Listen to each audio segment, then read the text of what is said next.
जैसा कि आप लोगों को पता है दोस्तों कि आपका जो एसएससी जीडी का एग्ज़ाम हो जनवरी में ही होने वाला है। तो उसी दृष्टि से आज मैं आप लोगों को ये वीडियो आपके सामने बनाया गया है।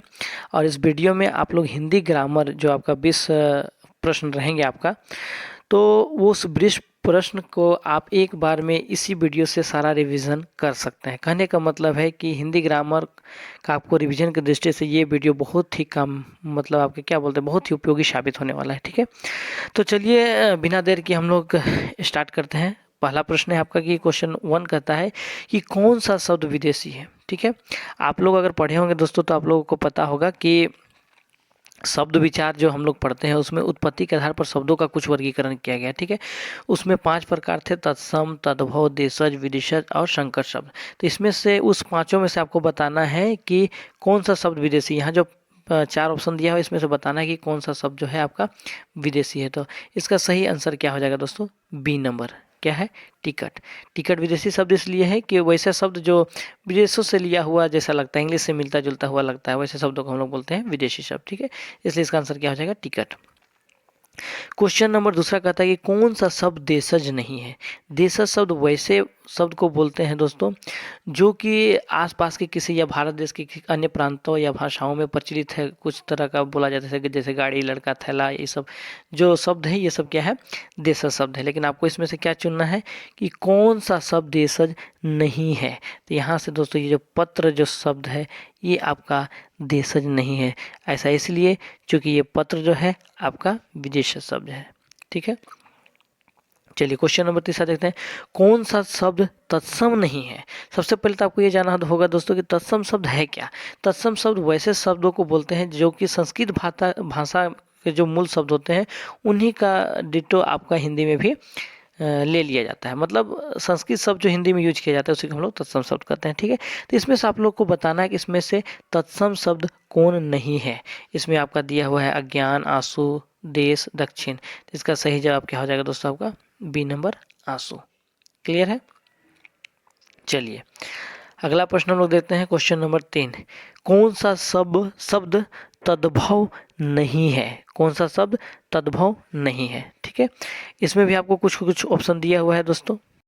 इसमें तद्भव में क्या होता है दोस्तों? तद्भव जो शब्द होता है इसमें क्या होता है कि संस्कृत भाषा के वे शब्द जो कुछ परिवर्तन होकर या संस्कृत शब्दों के बिगड़ने से जो शब्द बनता है उसी को हम लोग बोलते हैं तद्भव शब्द। ठीक, तो चलिए यहाँ से हम लोग पहचानते हैं कि वो तद्भव शब्द कौन सा शब्द तद्भव नहीं है ये बताना है। ठीक है, ए में ऑप्शन है कुम्हार, बी में कंगन, सी में मयूर, डी में है पिंजरा। तो इसका सही जवाब क्या हो जाएगा दोस्तों? आपका इसका सही जवाब हो जाएगा आपका सी नंबर, मयूर। ये मयूर जो है शब्द जो है ये तद्भव नहीं है, बाकी सभी तद्भव है क्योंकि ये मयूर जो है आपका कोई अलग शब्द है। ठीक है, मयूर आपका हो जाएगा तत्सम शब्द। क्वेश्चन नंबर 5 में फिर बोलता है कि तत्सम शब्द किसे कहते हैं। ये में दिया है जिन शब्दों का रूप बदलता हुआ हो, जो संस्कृत के शब्द हिंदी में अपने मूल रूप में प्रयोग होता हो, जिन संस्कृत शब्दों का परिवर्तन रूप हिंदी में प्रयोग होता हो, जो स्थानीय हो। इसका सही जवाब क्या हो जाएगा दोस्तों? बी नंबर, जो संस्कृत के शब्द हिंदी में मूल रूप में प्रयोग होते हैं। कहने का मतलब वैसे संस्कृत शब्द जो मूल रूप से वैसे ही हिंदी भाषा में भी प्रयोग किए जाते हैं तो वैसे शब्दों को हम लोग तत्सम शब्द कहते हैं। ठीक है, चलिए अगला प्रश्न देखते हैं कि क्वेश्चन नंबर 6 कहता है कि कौन सा भेद अर्थ की दृष्टि से नहीं है। अर्थ की दृष्टि से बांटा हुआ में से नहीं है। ठीक है, इसमें आपका 4 ऑप्शन दिया हुआ है: अर्थी, तत्सम, पर्यायवाची और अनेक अर्थी। ठीक है, तो इसका सही जवाब क्या हो जाएगा? बी है, ये तत्सम के आधार पर, क्योंकि ये जो है आपका उत्पत्ति के आधार पर बांटा गया है। ठीक है, अर्थ के आधार पर नहीं।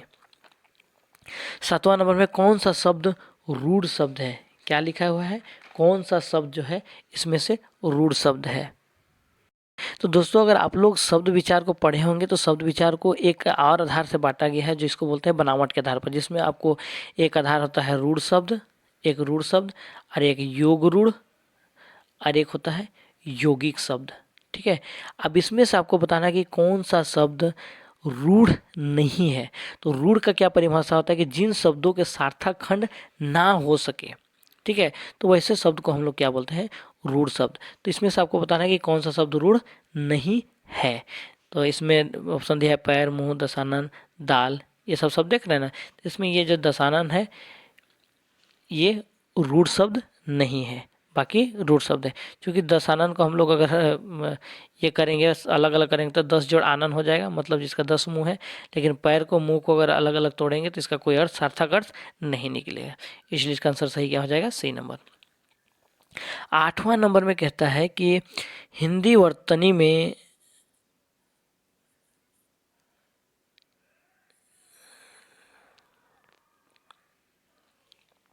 हिंदी वर्तनी में स्वरों के कितने प्रकार हैं।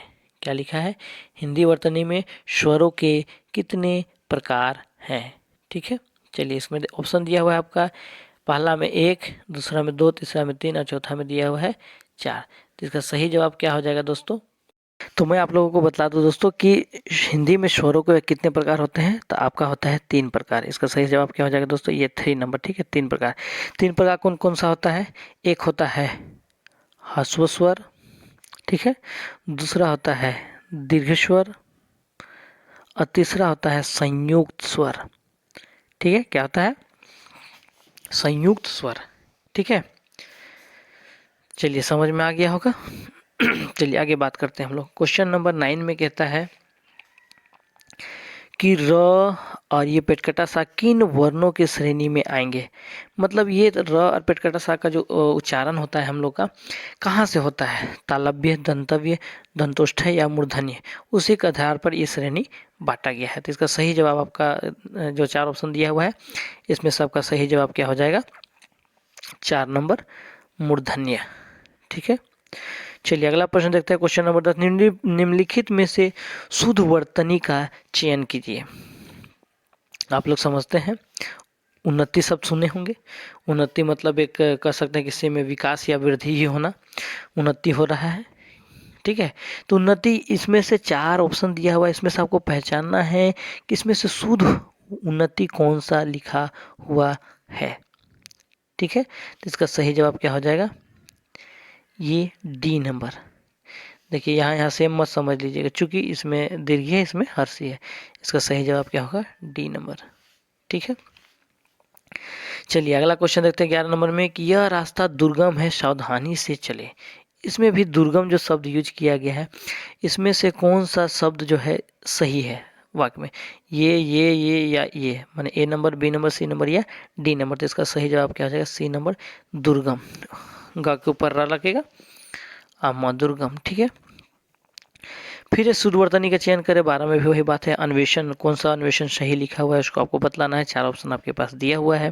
ठीक है, इसका सही ऑप्शन हो जाएगा आपका ए नंबर, अन्वेषण। अध न वे प्रकटसा न, अन्वेषण। ठीक है, चलिए 13 नंबर में कि शुद्ध वर्तनी का चयन कीजिए। इसमें भी वही चीज है, शुद्ध वर्तनी का चयन करना है, जानवी सही सच करना है। यहाँ ये लिखा हुआ है, बी में ये, सी में ये और डी में ये। इसका सही जवाब क्या हो जाएगा, सी, जा अधना हवी, जानवी, ये वाला सही होगा। ठीक है,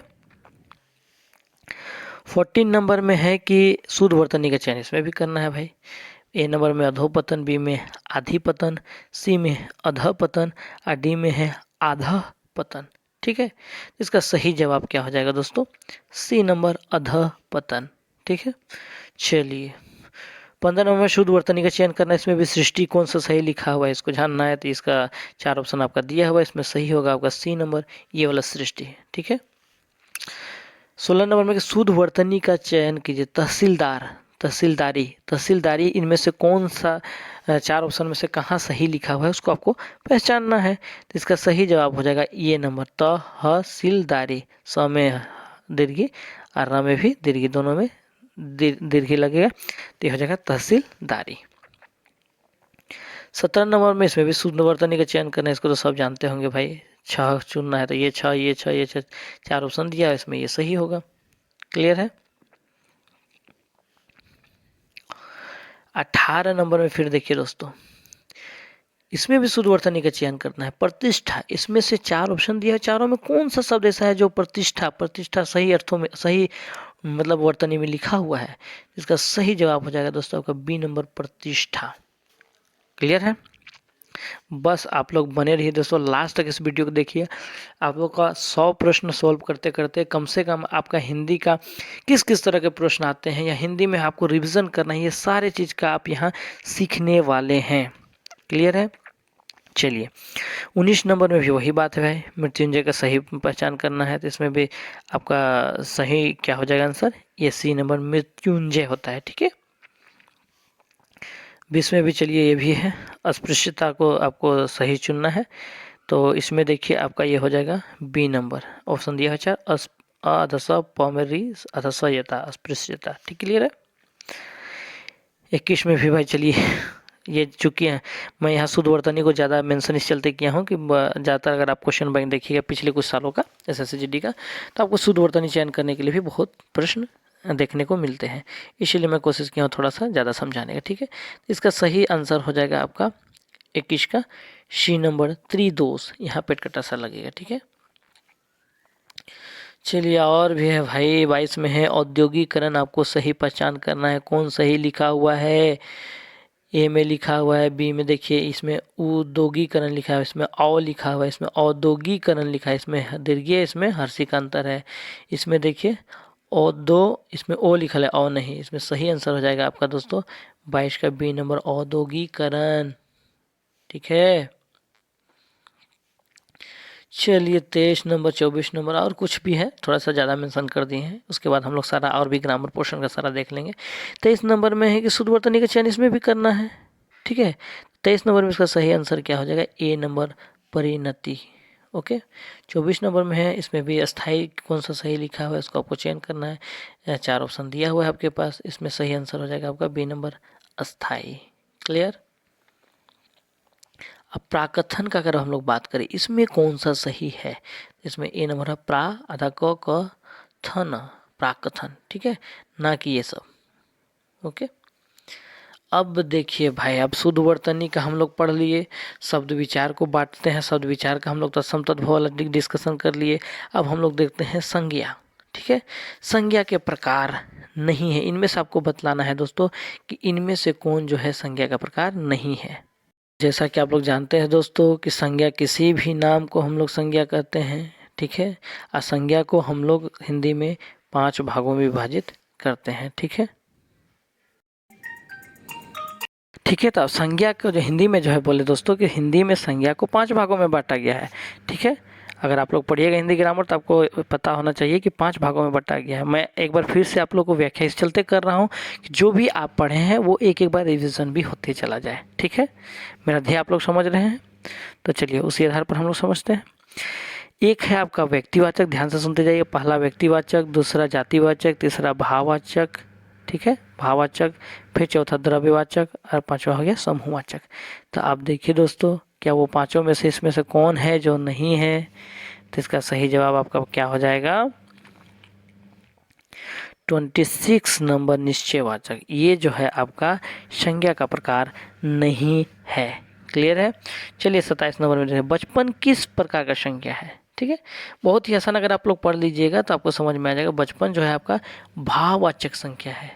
कैसा संज्ञा है दोस्तों? भाववाचक संख्या, मतलब ये भाव को प्रकट करता है बचपन। ओके, चलिए सुंदरता कौन से संज्ञा के आता है, तो ये भी आपका आता है दोस्तों भाववाचक संख्या में। ठीक है, 29 में इनमें द्रव्यवाचक संज्ञा नहीं है, उसको आपको बताना है। ठीक है, द्रव्यवाचक संज्ञा में आपको सोना, चांदी, लकड़ी, अन्न आदि आता है। ठीक है, अब इसमें देखिए ऑप्शन दिया है घी, चांदी, तेल, मिठास। ये जो मिठास देख रहे हैं ना भाई आप लोग, ये मिठास, ये जो है आपका किसमें आता है, भाववाचक में आ सकता है। ये भाववाचक में आएगा, ये द्रव्यवाचक में नहीं आएगा, इसलिए इसका सही जवाब क्या हो जाएगा, डी नंबर। चलिए इसी तरह 30 नंबर देखो, इनमें समूहवाचक संज्ञा क्या है। समूहवाचक संज्ञा क्या होता है, जो एक समूह को दर्शाता है, जैसे बारात, साड़ी, सेना, मेला। ठीक है, तो इसमें सही जवाब क्या हो जाएगा, बी नंबर। समूहवाचक संज्ञा उसको बोलते हैं जो किसी भीड़ को दर्शाता है, मैंने समूह को दर्शाता है। और यहाँ क्या पूछा, समूहवाचक संज्ञा नहीं है, तो बारात भाई भीड़ को दर्शाता है, सेना भी एक समूह को दर्शाता है, मेला भी एक समूह भीड़ को दर्शाता है, लेकिन साड़ी ऐसा है क्या, नहीं, इसलिए इसका सही जवाब क्या हो जाएगा, साड़ी। ओके, चलिए अगला नंबर देखते हैं, इनमें द्रव्यवाचक से संबंध वाक्य। ठीक है, कौन है जो द्रव्यवाचक से संबंध वाक्य है। पटना अच्छा शहर है, चांदी महंगी है, इसकी लिखावट अच्छी है, फलों का राजा आम है। इसमें सही उत्तर हो जाएगा आप 31 का बी नंबर, चांदी महंगी है। अभी मैं आप लोगों को बताया कि द्रववाचक में जो सोना, चांदी, लकड़ी, अन्न आदि जो भी सब आते हैं द्रव्य रूप में, उसको हम लोग बोलते हैं द्रववाचक सर्वनाम। तो इसमें चांदी का प्रयोग किया गया है, इसलिए इसका सही जवाब हो जाएगा बी नंबर। चलिए 32 नंबर देखते हैं, मेला किस संज्ञा का उदाहरण है? मेला किस संज्ञा का उदाहरण? तो जो भी समूह या भीड़ का मतलब ये करता है, उसको प्रदर्शित करता है, तो उसको हम लोग बोलते हैं समूहवाचक संज्ञा। क्लियर है? चलिए 33 नंबर में है कि राज्यपाल में कौन सा संज्ञा है? व्यक्तिवाचक, जातिवाचक, भाववाचक या समूहवाचक? तो इसका सही जवाब आपका हो जाएगा दोस्तों बी नंबर, जातिवाचक। क्योंकि राज्यपाल पूरे भारत में है ना, पूरे भारत में है, लगभग सभी राज्य में, तो ये एक राज्यपाल जाति का बोध कराता है। ठीक है। 34 में निम्नलिखित वाक्यों में से किस विकल्प में सभी शब्द व्यक्तिवाचक संज्ञाएं हैं? कुछ 4 ऑप्शन दिया है, चारों में 3-3 नाम दिए हैं। तीनों नामों में ऐसा आपको ऑप्शन को ढूंढना है जिसमें सभी जो है व्यक्तिवाचक संख्या है। ठीक है, संज्ञा है। ए में राम है, रामचरितमानस है, गंगा है। बी में कृष्णा, कामयानी, मिठास है। सी में लखनऊ, आम, बुढ़ापा है। और डी में है ममता, वकील और पुस्तक। तो आपको पहचान करना है दोस्तों इसमें। तो इसमें आपका सही जवाब हो जाएगा ए, राम, रामचरितमानस और गंगा। क्लियर है? चलिए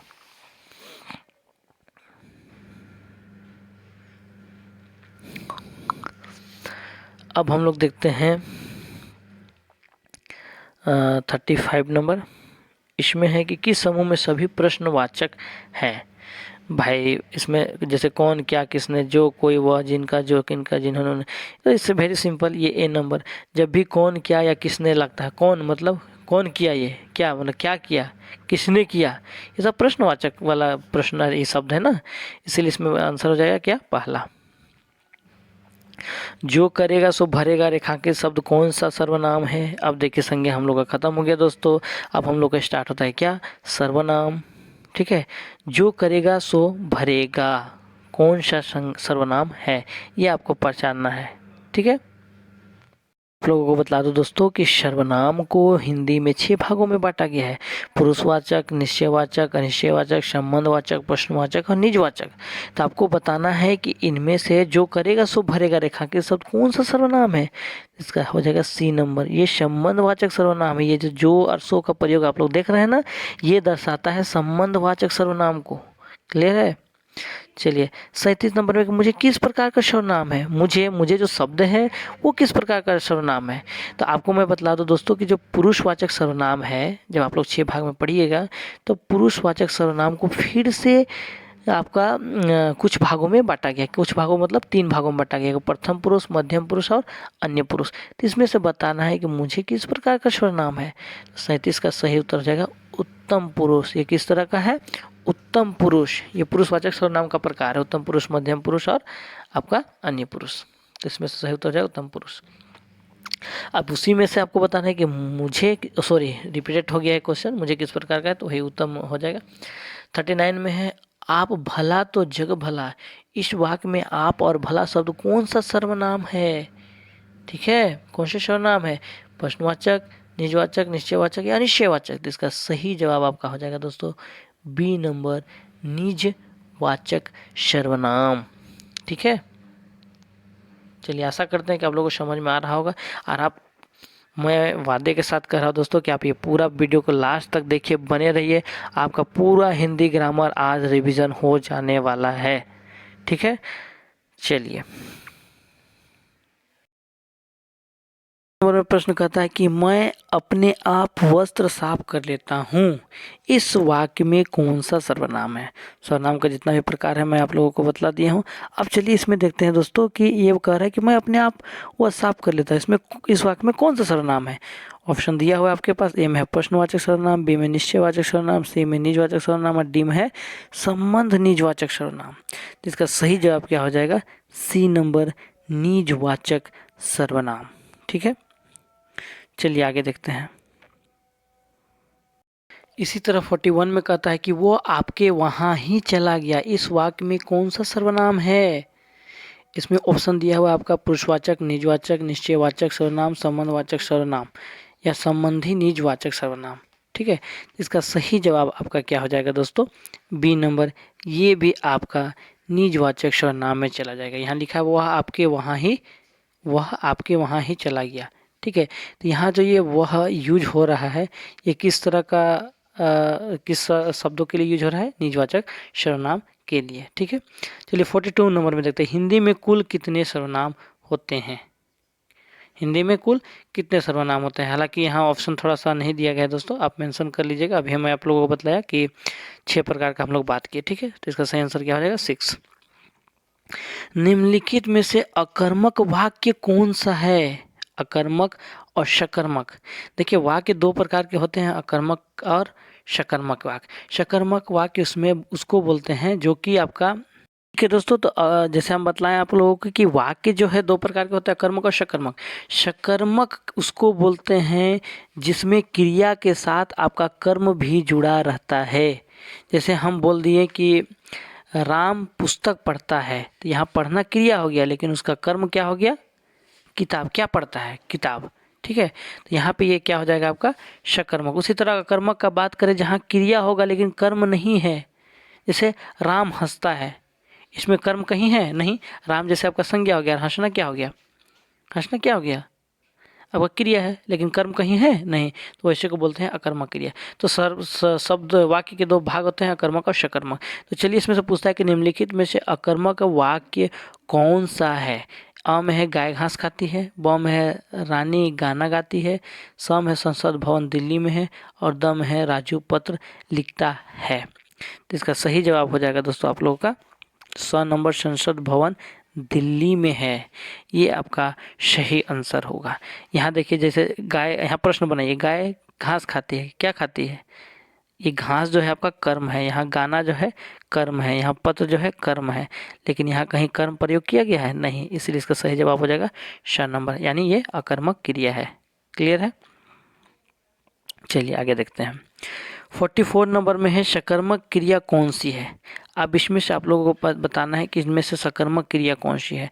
अ में दिया हुआ गिरधारी बस पर चढ़ गया, राजू हमेशा रोता रहता है, केला पेड़ से गिर पड़ा, उसने केले खरीद कर खाए। ठीक है, इसका सही जवाब हो जाएगा द नंबर, उसने केले खरीद कर खाए। क्या खरीद कर खाए, यहाँ सवाल बन रहा है, तो ये क्या हो जाएगा, केले। ठीक है, इसका सही जवाब क्या हो गया, केले। उसी तरह चिड़िया आसमान में उड़ती है, इस वाक्य में कौन सी क्रिया है। अब इसमें आपको बताना है कि ये कौन सी क्रिया है, तो ये सही जवाब हो जाएगा दोस्तों अ नंबर। क्या हो जाएगा, अ नंबर। चिड़िया कहाँ उड़ती है, आसमान में उड़ती है, लेकिन कहाँ उड़ती है, तो ये आसमान को आप ये मत समझ लीजिएगा कि ये जो है आपका क्या है। ठीक है, तो ये भी क्या होगा, आपका अकर्मक क्रिया होगा। जब भी ऐसा उड़ने वाला रहे, चिड़िया आसमान में उड़ती है, आसमान में चिड़िया उड़ती है, तो हमेशा ध्यान रखिए ऐसे शब्द आपको कंफ्यूज करा सकते हैं। ठीक है, यहाँ कहाँ अगर किस तरह का प्रश्न बन रहा है, अगर हमेशा क्या या किसको करके अगर प्रश्न बनता है, तो समझिए वो है आपका सकर्मक क्रिया, अन्यथा वो अकर्मक होगा। जैसे चिड़िया आसमान में उड़ती है, चिड़िया क्या उड़ती है, ऐसा तो नहीं सवाल बनेगा, क्या उड़ती है, कहाँ उड़ती है, तो आसमान में, इसलिए ये आपका कौन सा क्रिया होगा, अकर्मक क्रिया। ठीक है, इसको आप बहुत ध्यान से देखिए, ये सब प्रश्नों में क्या होता है कि बहुत से स्टूडेंट फंसते हैं। ठीक है, इसमें है कि आकाश में चिड़िया उड़ रही है, ये भी आपका किस में आ जाएगा, अकर्मक क्रिया। क्लियर है। 47 में है कि आदर शब्द से विशेषण बनेगा। क्लियर है।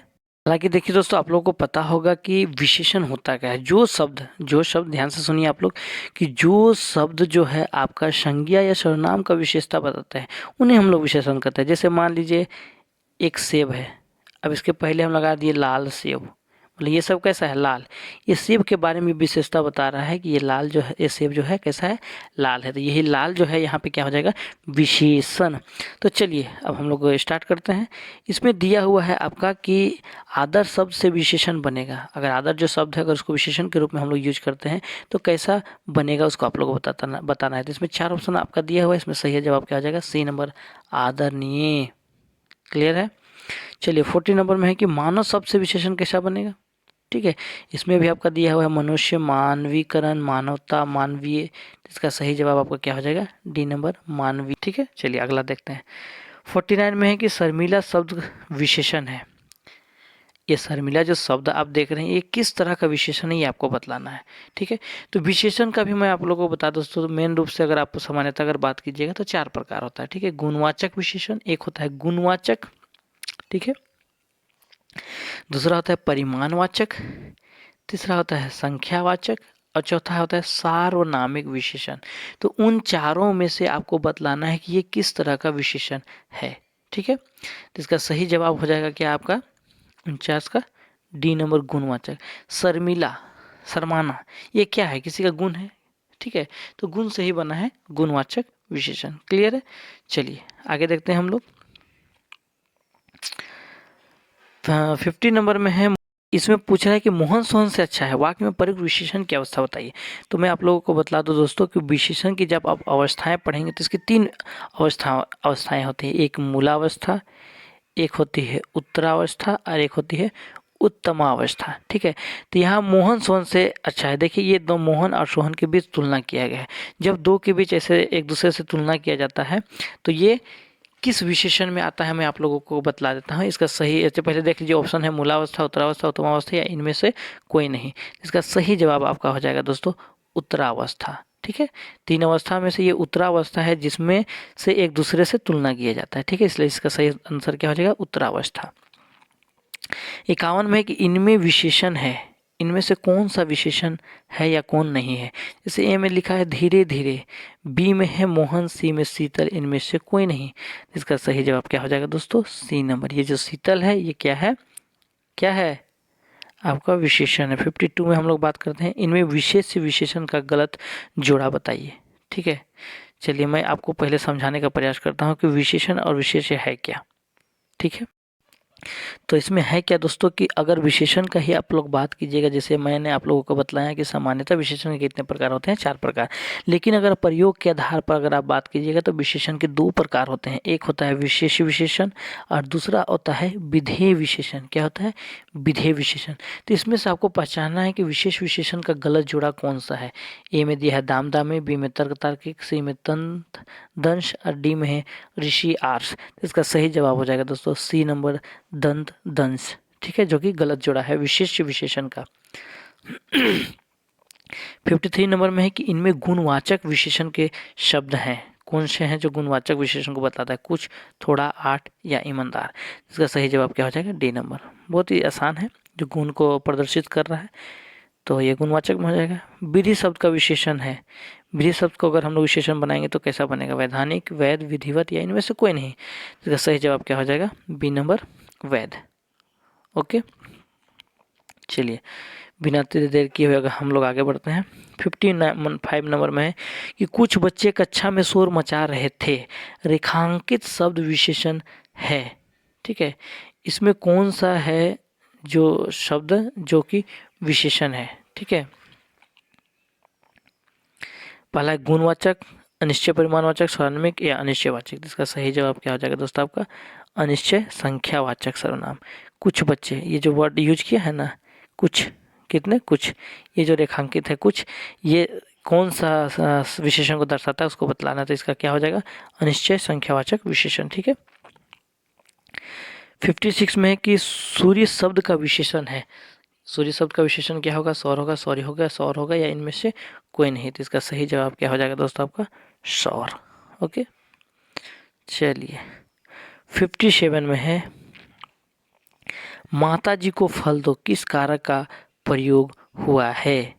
ठीक है दोस्तों, तो जैसा कि मैं आप लोगों को बतला दूं कि कारक जो है आपका उसके 8 भेद होते हैं। ठीक है, जिसमें कर्ता, कर्म, करण, संप्रदान, अपदान, संबंध, अधिकरण, संबोधन और उसका विभक्ति चिन्ह अलग अलग होता है। ठीक है, तो इसमें जो है इस वाक्य में देखिए माता जी को फल दो, यहाँ जो ये को का प्रयोग किया गया है ये आपका क्या है दोस्तों?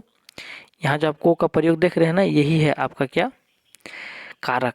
तो आपको ये बतलाना है कि यहाँ जो ये को का प्रयोग किया गया है ये किस प्रकार का कारक है।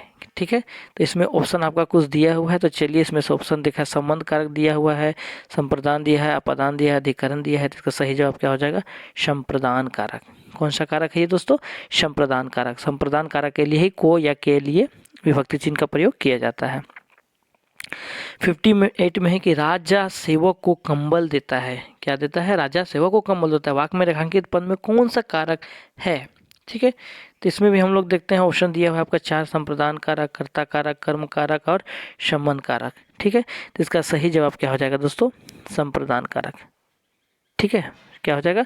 संप्रदान कारक ही होगा। ओके, यहाँ भी को का प्रयोग किया गया है, देखिए आप।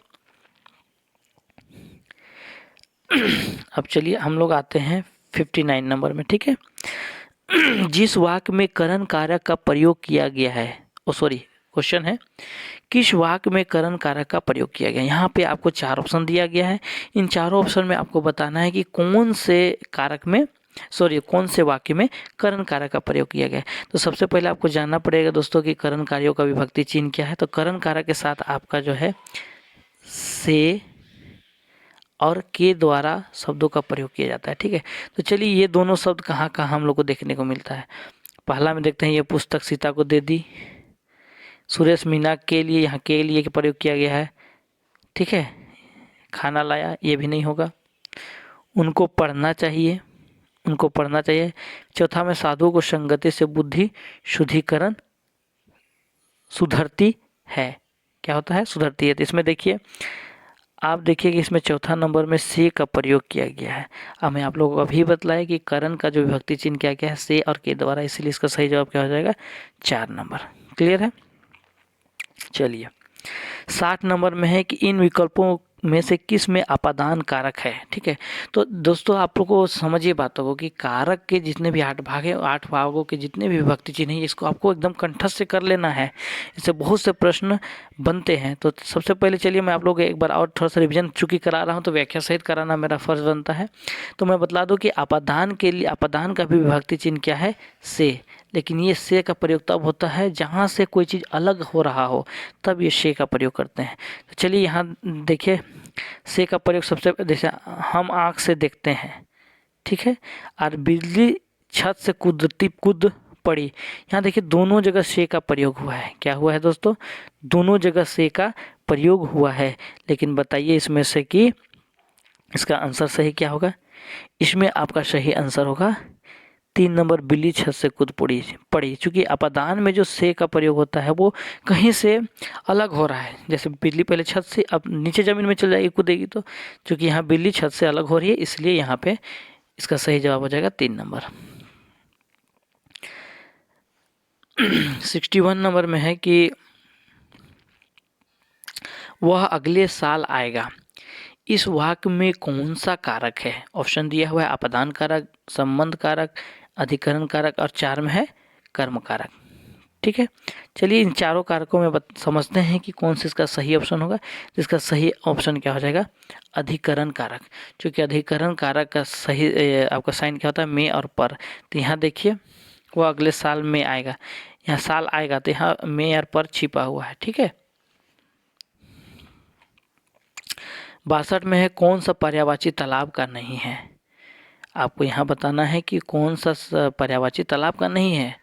मतलब इसमें तो जो 4 ऑप्शन दिया गया है उसमें से एक तालाब का पर्यायवाची नहीं है, बाकी सब जो है तालाब का पर्यायवाची है।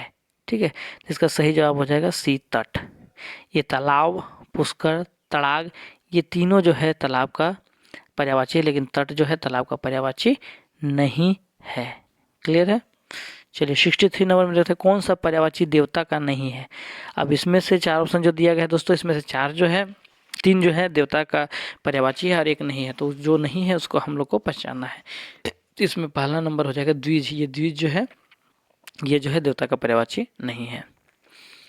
फिर कौन सा पर्यायवाची पार्वती का नहीं है? इसमें एम है उमा, भवानी, गिरिजा, आत्मजा। तो पार्वती के लिए कौन सा शब्द इनमें से प्रयोग नहीं किया जाता है? बतलाइए क्या होगा? इसका सही जवाब हो जाएगा डी नंबर, आत्मजा। ये गिरिजा बोलिए, भवानी बोलिए, माँ भवानी या उमा बोलिए, तीनों शब्द माँ पार्वती के लिए माँ पार्वती हिंदू संप्रदाय में जो शंकर की पत्नी के रूप में माँ पार्वती को संबोधित किया जाता है, उन्हीं का ये नाम तीनों है, जबकि आत्मजा उनका नाम नहीं है। क्लियर। अब कौन सा पर्यायवाची धरती का नहीं है, ठीक है, अब वही पहचानना है कि कौन सा पर्यायवाची धरती का नहीं है। क्लियर है। तो चलिए इसमें सही जवाब हो जाएगा अचल का।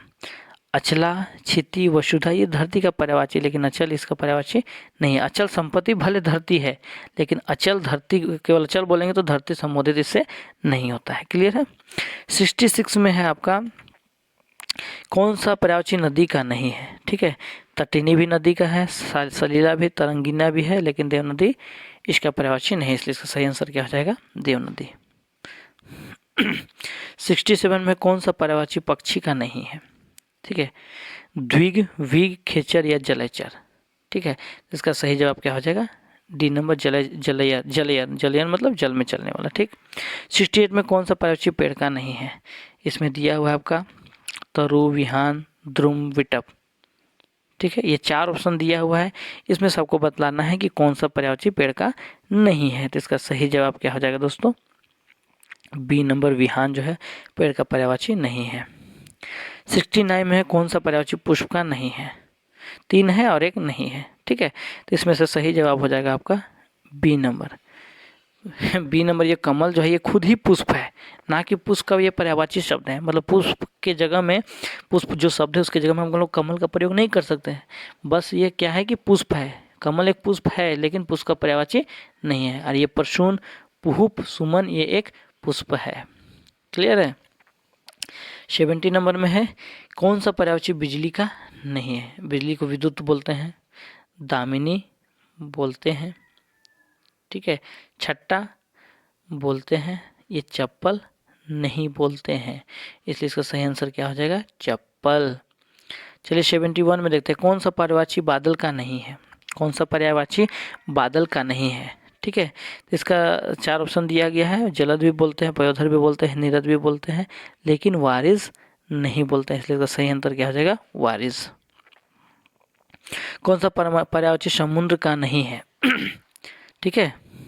यहाँ क्या प्रश्न पूछा है कि कौन सा शब्द पर्यायवाची का, समुद्र का नहीं है, ठीक है। तो इसमें भी ऑप्शन दिया हुआ है, सागर, रत्नाकर, अम्बुधि, पुष्कर। तो इसका सही जवाब क्या हो जाएगा, ए जो है पर्यायवाची शब्द नहीं है समुद्र का। अब देखिए, अब हम लोग बात करेंगे अनुलोम शब्द का विलोम। अनुलोम विलोम सीधे बात करेंगे हम लोग, अनुलोम विलोम। अनुलोम बोले तो अनुलोम विलोम मतलब उल्टा, ठीक है। विलोम शब्द का यहाँ बात करें, विलोम मतलब क्या होता है यहाँ पे, सीधे उल्टा।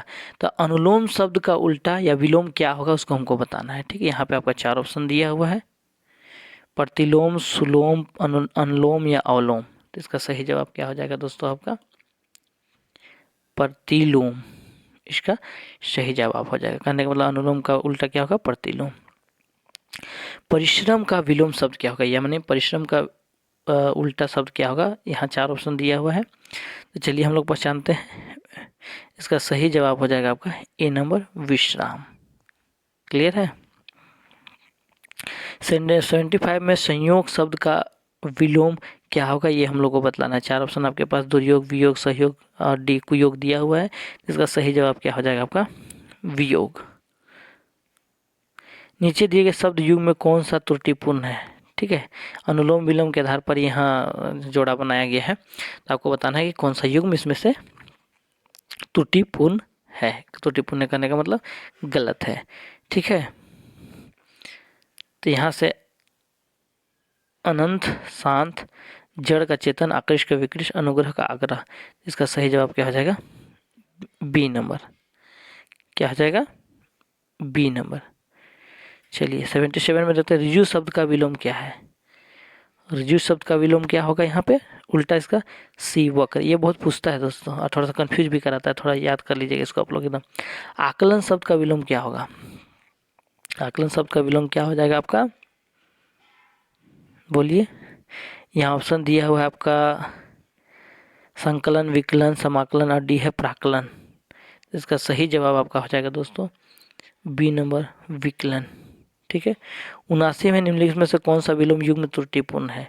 इसमें भी 4 आपका जोड़ा बनाया गया है शब्द दिया हुआ है और उसका उल्टा का युग्म बनाया गया है। इसमें से आपको बताना है कि कौन सा युग्म है जो त्रुटिपूर्ण है, मतलब गलत है। ठीक है, 79 में। ठीक है, तो इसका सही जवाब हो जाएगा दोस्तों आपका सी नंबर, आमिष और सामिष। विनत उदर ठीक है, आधार आधार ठीक है, विपत्ति संपत्ति ठीक है, ये आपका गलत है। संकीर्ण का विलोम है। संकीर्ण मतलब होता है सिकुड़ा हुआ कह सकते हैं, दुबड़ा हुआ। ठीक है, इसका आपका जो है विलोम क्या होगा, ऑप्शन दिया हुआ है, इसका हो जाएगा विस्तीर्ण। संकीर्ण का विस्तीर्ण। ठीक है, आप देखिए 81 में आता है, जिस जमीन में पैदा करने की शक्ति ना हो के लिए एक शब्द है। आप देखिए बहुत अनेक शब्दों के लिए एक शब्द। अब हम लोग किस तरह का अभ्यास करेंगे, अनेक शब्दों के लिए एक शब्दों का प्रयोग हिंदी में किया जाता है, वैसे शब्दों का अब हम लोग प्रैक्टिस करते हैं। यहाँ लिखा है कि जिस जमीन में पैदा करने की शक्ति ना हो के लिए क्या शब्द करें, अनवरी, अनवरा, अनवर या अनुर्वरा। तो क्या होता है दोस्तों, डी नंबर अनुर्वरा। उसके लिए क्या यूज करते हैं, अनुर्वरा। सही विकल्प चुनिए। जंगल में लगने वाली आग, उसको क्या बोलते हैं, जठरनाल, बड़वानाल, कामानाल या दवानल।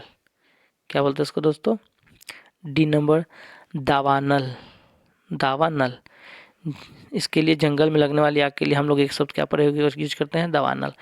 अब इसमें से सही विकल्प चुनना है। जिसकी गर्दन सुंदर हो उसको हम लोग क्या बोलेंगे, सुदर्शन, सुगत, सुगर्दव या सुग्रीव। इसका सही जवाब क्या हो जाएगा दोस्तों, सुग्रीव।